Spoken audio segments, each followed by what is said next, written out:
How's it going, everybody? This is OmegaNikon. This is the Nauj. We're here to give you a review on our thoughts of Marvel's Capcom Infinite. Marvel vs. Capcom Infinte.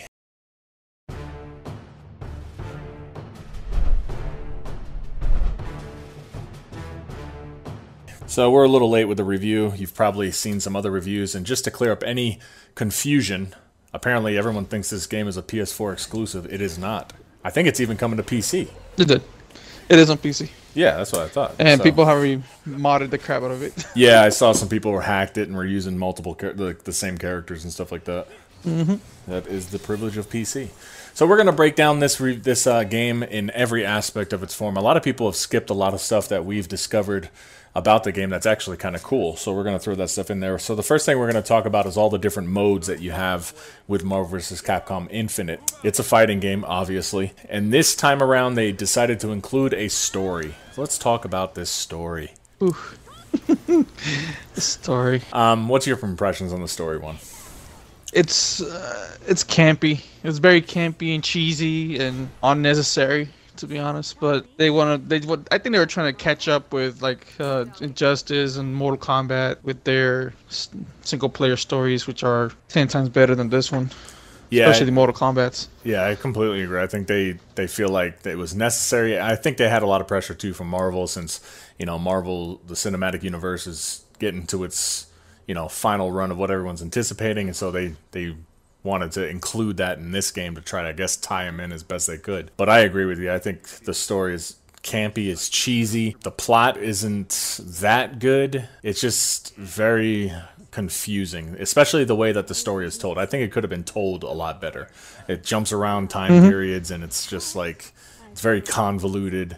But basically the premise is that that Ultron used the reality gem to fuse the two worlds that we have, Capcom and Marvel. That's the base gist of it. Yep, and spoilers alert, it ended very cliffhanger.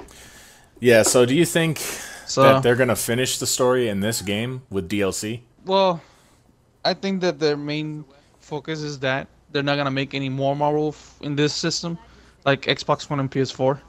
So I think that's what they decided to call it Infinite. So they're just gonna keep adding to it. To the story. That's what to the story, to the characters. They're just gonna keep on adding characters to this game, just like they do with that app, that game they have on phones. Oh, okay, Marvel Ultimate Alliance or something. Yeah, it's something weird on the phone, and they just added Manifesto and some other characters like Gwen Spider to that game. So I'm sure they're gonna be doing that to this game. It's gonna evolve. I think that they have to make a story DLC because that's the only way they're gonna make money back. If they make another Marvel's Capcom to complete the story, horrible. Yeah, this game apparently hasn't sold too well, so I doubt that. Now, I know they have the character pass, and it was interesting that they called it character pass. So I'm assuming they may come out with a story pass to complete the story. So just to catch you guys up, Ultron and Sigma, Ultron Sigma, whatever, he's basically just a guinea pig as a bad guy in this game, because the real bad guy does happen to be Thanos, Jada, and Death.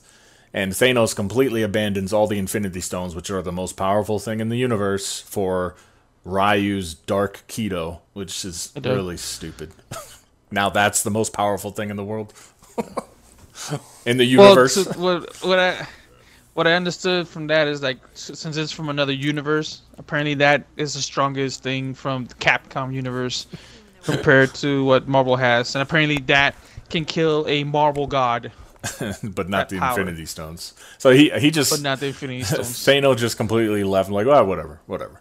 Just the other thing. The other thing about the story, which I was looking at some of the collection of this game, the character models for the story, I think, are completely different than the models that we play as in the game, because they look in the story horrible. They look horrible, and I know everyone's heard that before. Oh, the characters look stupid, and you've seen it, and they fixed some of them, like Chun-Li. But to me, Chun-Li's voice is still stupid, doesn't match her.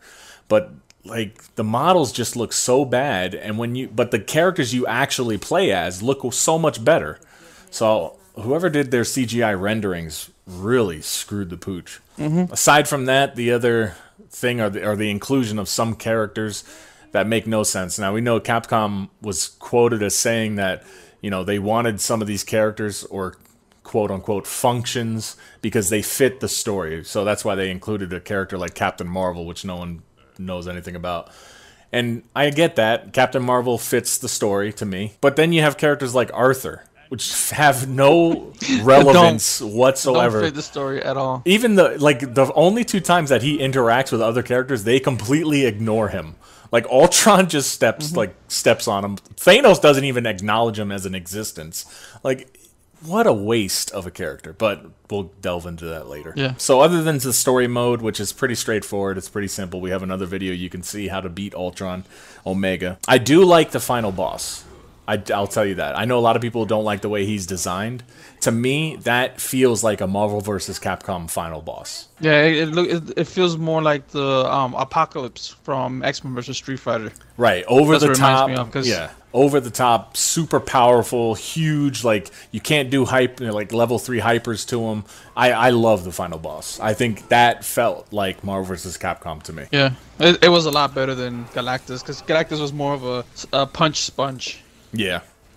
This one you actually feel like you're doing stuff to him. Yeah, this one you have to think about what you're doing though, because if you do something wrong, he'll pull out one of those 4-level hypers and kills you straight up. Yeah. So the level of difficulty in that guy is just, it jumps all over the walls. Oh, it does. It does. It's not to say that he's not unbeatable. He's definitely beatable, but it was refreshing. They did a good job on the final boss, and I don't mind. I like the way he looks too. I didn't find that too distracting. Okay, so that pretty much wraps up the story mode. If you had to rate the story 1 out of 10, what would you give it? 5 being average. The story, I'll go with 5 because it's not out of this world. It's okay to have just for people that are not gonna get the game to play online. It's okay. I don't think it's worth the $60 just for the story. But the story itself, I'll give it a 5. All right, I'm gonna remind you of the symbiote section and how stupid that giant Venom looked. Straight out of the Sci-Fi Channel movie.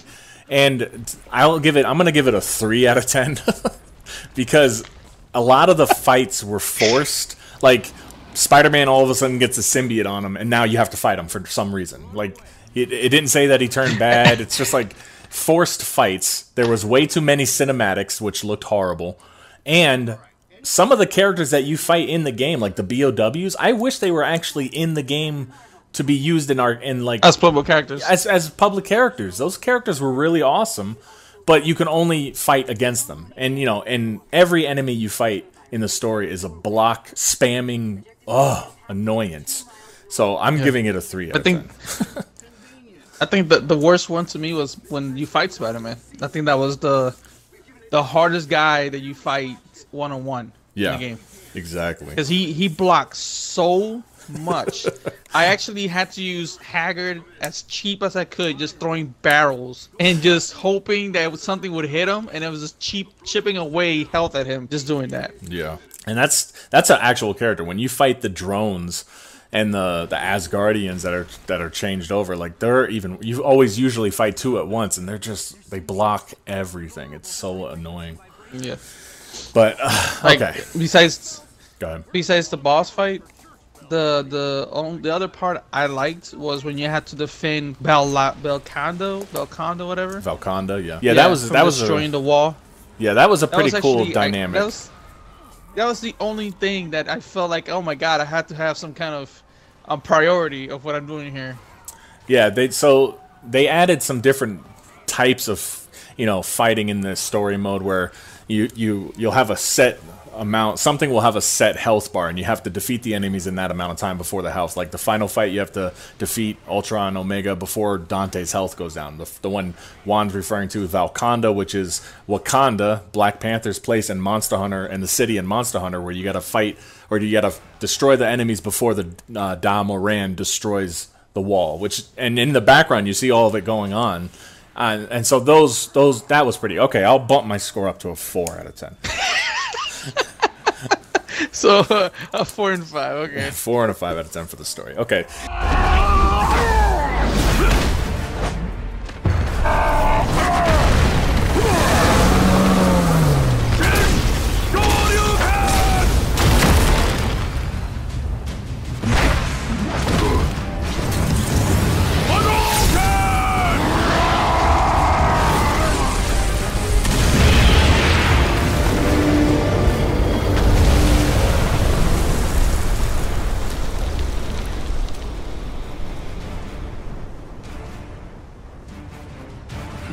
enough control. And then you have the standard modes, you know, training mode, which you can just pick some characters and play against a dummy character and try out different techniques. You have arcade mode, which you fight, what, 7 matches, I believe? Yeah, 7 matches in total. The last one is you fight Ultra Sigma and then Ultra Omega Sigma or whatever. Yeah, Ultra and Omega. Yeah. Nothing too challenging. Nothing that where I had to decrease the difficulty to beat it. It's pretty straightforward. That's how you unlock most of the colors for the characters that you want. That's a pretty straightforward match. The other one is the missions, which I think the last couple Marvel vs. Capcom games had this, where it's basically trying to teach you how to play with the characters that you have. So they have a tutorial. Yeah, Marvel's Capcom 3 and Ultimate had those, yeah. In Ultimate. So they have the tutorial which shows you the basic moves for every character. And then each character has their own 10 missions that you can do.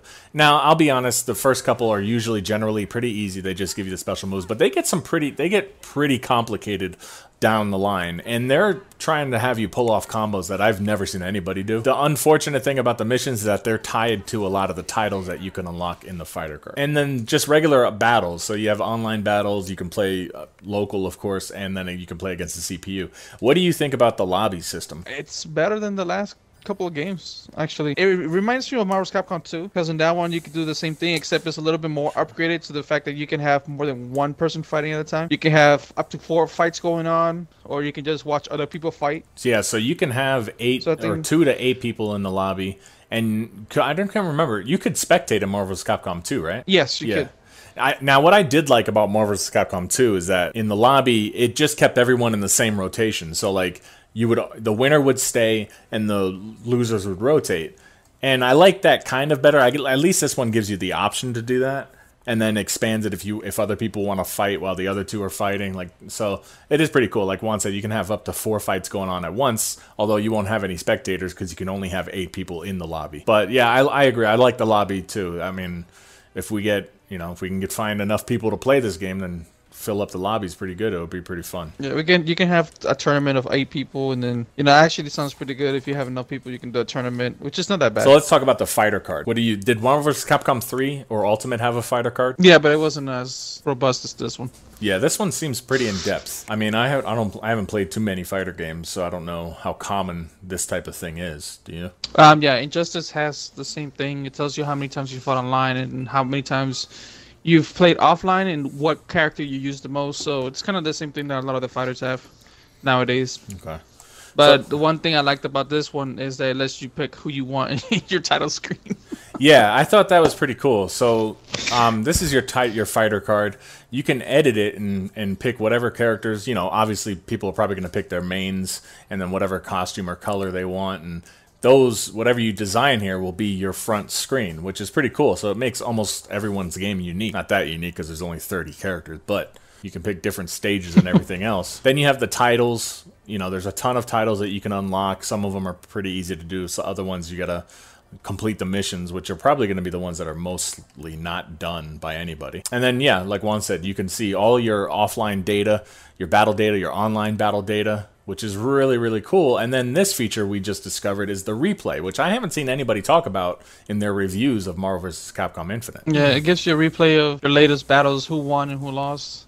What I would like to know, because I haven't played around with it, if it tells you the input of the controller while they're playing. I don't think it does. Because that would be pretty good. I don't think so either, but if it did, that would be pretty good. Yeah, that would be next level. That would be pretty cool. I mean, but the simple fact that they have it, and you can store, it automatically stores in the settings, you can turn it to automatically. It stores your last 50 matches, and then it'll put 5 online so that people in the lobby that you're with can view it.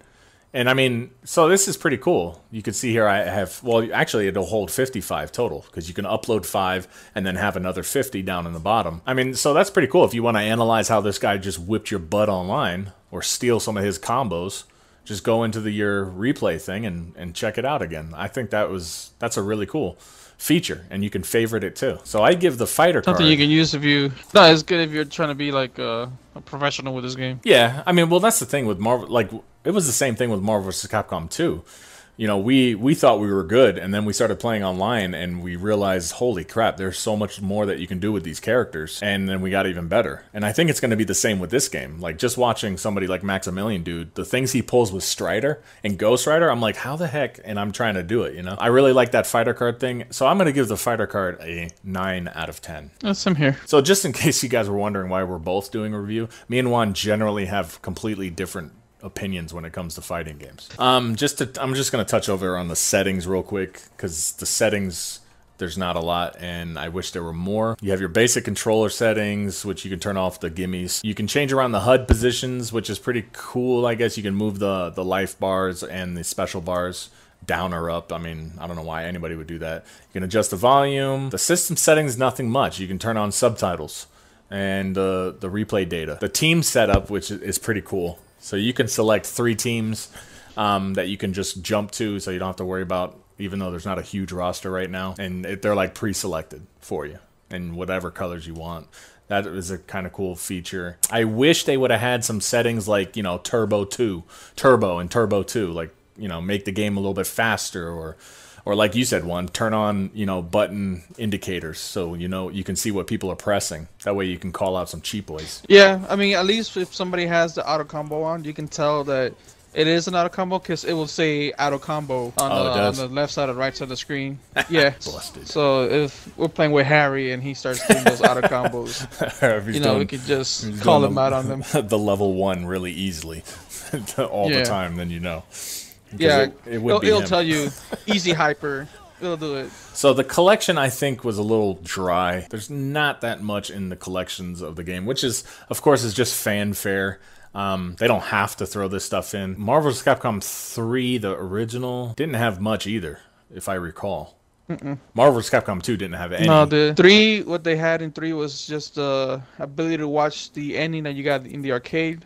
And then a little bit of the backstory of each character and their stats. Like, for example, Zero would have extreme speed but low health, medium power. It will tell you each character's stats, but that's about it. So they kind of do. They kind of do that in this one. They give you a little backstory of each character on the Starklight section of the collection, which to me is the best thing in the collections. Everything else, it's like artwork, which, yeah, okay, it looks pretty cool, blah, blah, blah. The artwork looks better than some of the characters in the story mode. The voices to me, is just like, okay, pointless. The sound, you know, there's a couple cool themes. I wish you could set it to play those themes anytime you wanted to. Yeah. And then you can watch all the story cutscenes again, which I don't know why you would. But I like the characters in the Starklight library, where you can see all the models and then a little background history on each one. Because there are some characters in this game that I'm like, who the freak is that? Like that one flying midget dude with the giant hands. He's like the Strider enemy? Is it Strider? Is that what? Yes, that's what it was. It was Strider enemy. So yeah, he's the last boss in Strider. That's what it is. Okay. And yes, you did just see that there is the Black Panther model in the game, which is kind of bogus, and the Monster Hunter model is in the game too, which means they're on the disc, and Capcom is screwing us over. Oh, I just wanted to touch on this, because if you've seen Spider-Man's model, the actual gameplay model, he looks the best compared to his story model. Yeah, he looks like, it's like you said, the characters in the story look so bad compared to when you fight. Yeah. But when you're fighting, they look good. Yeah. You don't notice any discrepancies or anything like that. But some of them. It's like they had 2 separate teams working on this. Yeah, it is. It feels like they're like, and the whole game is like that for some reason. The whole game feels like someone started it and then someone took over halfway. Because it's just, I don't know why, you know? It just doesn't make any sense. But that's, I don't know, that's the downfall of this game, I think, is that people saw all the bad of it and haven't been able to experience any of the good. So let's talk about the good, which to me is just the fighting in the game. Yeah, the mechanics just are amazing to me. I mean, it has some depth to it.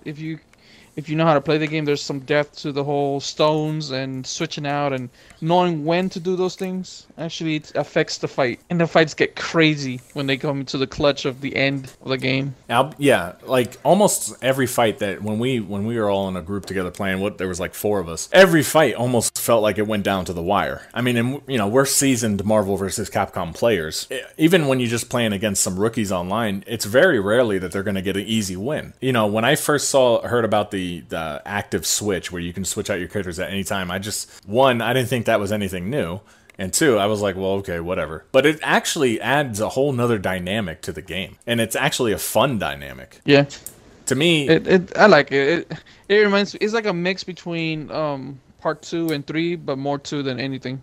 Right. And I just, I didn't like the fact that they cut down to 2 characters. But with the active switch, it keeps the fighting going. Like, it keeps the action up in a fight. And so I can kind of forgive them for dropping down to 2 characters because of the active switch. The stones are, I wish there was an option to turn the stones off. Everyone apparently... You just have regular fights? So you can just have regular fights. I would have liked that option. The stones don't bother me too much. I just wish you had an option to turn them off and have some, like, classic fights. That was the same thing with Marvel vs. Capcom 3 and Ultimate. I hated the X Factor gauge. I wish you could just turn it off. Like, that was so stupid to me. Yeah, it was annoying. Very annoying. But other than that, once this game actually gets all the characters that it was supposed to have at launch with all the DLC, and I'll be honest, I'm gonna buy the characters because the fighting in this game is really, really fun. It's not easy. I mean, you can make it easy, but at least you can turn those features off,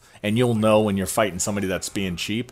But when you just take this game for what it is, a fighting game, the fighting is done so well. Whoever designed the fighting with the new features nailed it. To me, this feels a lot better than Injustice to me. I mean, Injustice, you got to be so on point with your button inputs to make combos. And this game is a little bit forgivable, but it still feels like you got to learn what you're doing. Well, and I'm not a fan of the Injustice type. To me, it's a little slow. It's more about juggling. It feels like Tekken to me. I hated Tekken. I couldn't get into Tekken. It just was so choppy and, like, I don't know. I didn't like the juggle aspect of it. And even Mortal Kombat in the later editions felt more like, well, I guess it's the same company, Injustice and Mortal Kombat. Yeah, I wasn't a fan of those too much. This feels like Marvel vs. Capcom. Like, to me, the best one was part 2. This feels like part 2, with the fighting aspect of it, at least. Yeah, for me, the fighting gets a 10 straight out. I agree. I think the fighting in this game is a 10 out of 10. It is intense. When you get the right theme song, it's even more intense. And it's just, it goes down to the wire. It's balanced. Playing online, there's no lag most of the time. Sometimes you get some cheapoids in the Philippines. But most of the time, the lag is great. I think the fighting aspect of this game is a 10 out of 10. Philippines? Well, all right, let's talk about the overall look, sound, the overall feel of the game. I like the when you are playing with your characters, it gives you the theme song for them. The ones that I really like are Chun-Li's and OmegaNikon. Chun-Li's theme song, when she comes in, it's a remix from Street Fighter 2, and it's pretty cool. I like that one. And then the OmegaNikon theme song is from OmegaNikon 1 when he's on the highway. So that one's more of a nostalgia for you feeling song. My favorite theme, my favorite theme is Chris Redfield's theme. The theme is so intense. To me, Chris's theme is the best. I haven't heard his. You got to hear it. It's awesome. I don't use them. Yeah, I know. I don't use them either. That's why I wish you could. I wish on your fighter card you could almost select a theme to play too.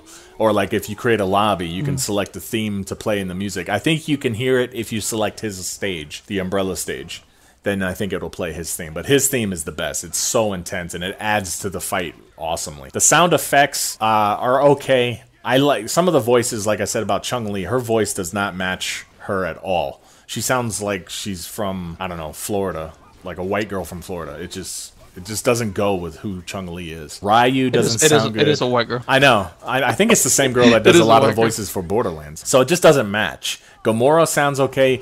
Ghost Rider, I love Ghost Rider's voice. Jeddah sounds good. Thanos, I don't know. That just doesn't match with the way Thanos looks. You know who does the voice of Thanos? Who? It sounds familiar. It's the black guy from Pirates of the Caribbean 1, Barbosa's right-hand man. Oh, I know who you're talking about. If you remember that, yeah, if you remember that when she's like, I do the parlay, and he slaps her, and he's like, you don't talk to the captain like that.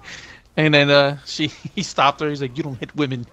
Yeah, he was in he was in Meet the Parents. He was the guy on the airplane when Ben Stiller was like bum bum bum bum bum bum bum. So I would say the majority. I forgot about that part. The majority of the voices are whack. Morgan is whack sounding.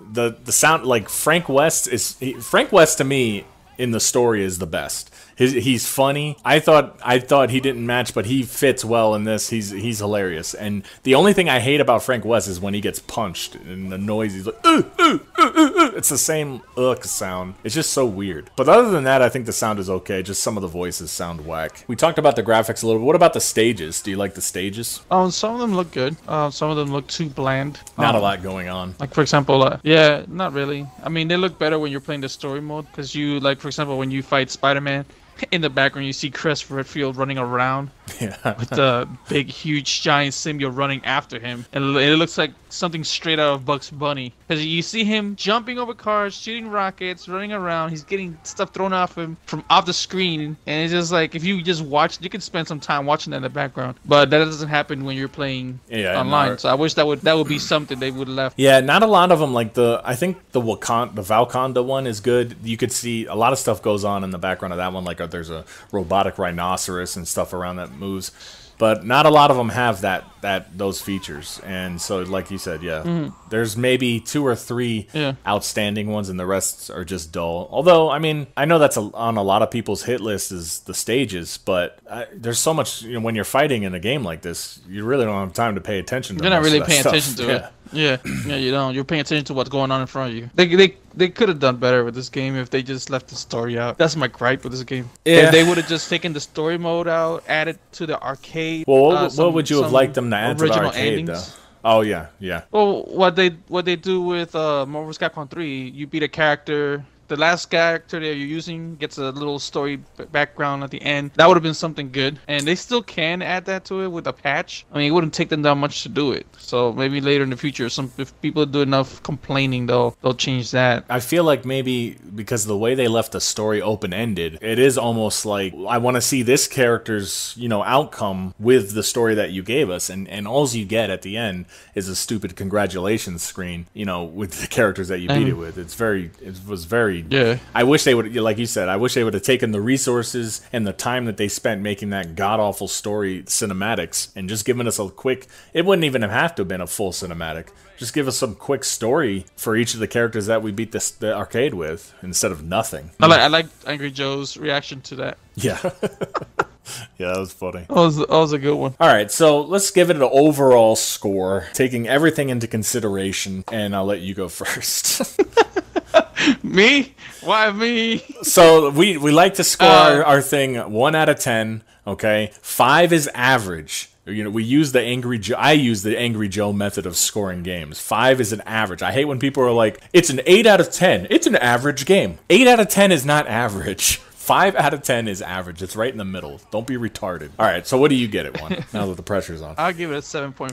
7.5 out of 10. Yeah, it's a little bit above average just because of the fighting and the fun factors there. Like I said, the only thing I don't like is the story being so campy, but everything else, it's okay. Okay. So it's 7 to me.